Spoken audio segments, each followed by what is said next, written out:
چیزوں پہ استغفار ہوتا ہے، کئی چیزوں پہ، اور استغفار کا نفع ملتا ہے۔ کیا نفع ملتا ہے؟ وہ سورہ نوح کی آیت نمبر 10، 11 اور 12 میں اللہ نے بیان فرمایا کہ استغفار صرف گناہ سے معافی چاہنے کا نام نہیں، بلکہ استغفار کا تمہیں فائدہ ملے گا۔ کیا؟ رب فرماتے ہیں فَقُلْتُ اسْتَغْفِرُوا رَبَّكُمْ۔ جب حضرت نوح کی قوم قحط کا شکار ہو گئی، آزمائشیں آ گئیں، تو آ کے حضرت نوح سے کہنے لگے اب ہم کیا کریں؟ تو کیا کہا حضرت نوح نے؟ فرمایا فَقُلْتُ اسْتَغْفِرُوا رَبَّكُمْ۔ آپ نے فرمایا اپنے رب سے استغفار کرو، اپنے رب سے۔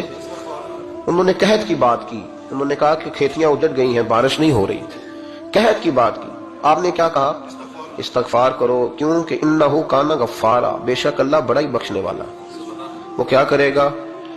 یرسل السماء علیکم مدرارا، وہ تم پر موسلا دار بارش برسائے گا۔ جب تم استغفار کرو گے تو اللہ موسلا دار بارش برسائے گا، وَيُمْدِدْكُمْ، اور وہ تمہاری مدد کرے گا۔